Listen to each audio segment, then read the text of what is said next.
E nëse shohim qytetin ton të Shkodrës në këto kohë, edhe ne duhet të pranojmë se na mungon vera. Edhe ne, vëllezër e motra, qëndrojmë pa verë.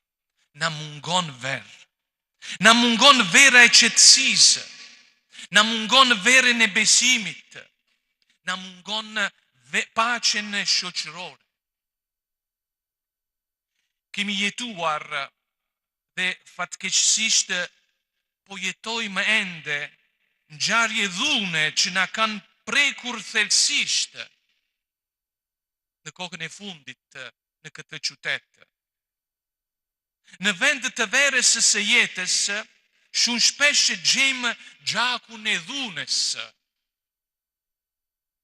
Ngjarje që kanë ndodhur në qendrën e të qytetit, në zemrës së jetës së son të përditshme, dhe që kanë përfshirë edhe njerëz të pafajshëm.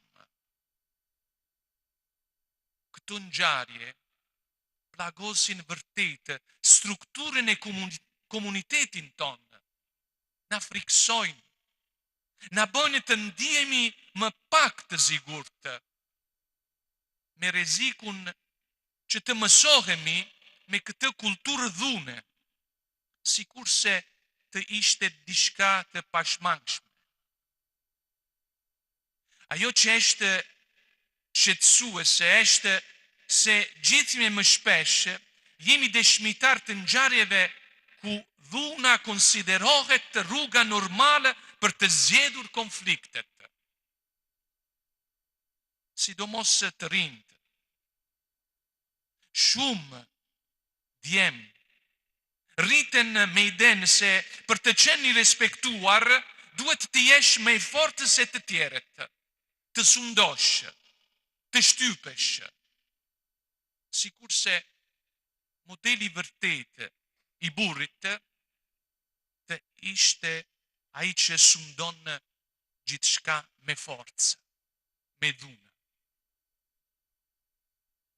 Ne kemi detyrim, vëllezër e motra, si familje, si kishë, si komunitet, si institucioni, të edukojmë fëmijët, adoleshentët dhe të rinjt tanë për paqen, për dialogun, për butësinë, për aftësinë për të zgjedhur konflikte pa ju drejtuar dhunës. Shempali na thotë që do të fitojmë të keqen me të mirën. Të keqen fitohet me të mirën, jo me të keqen.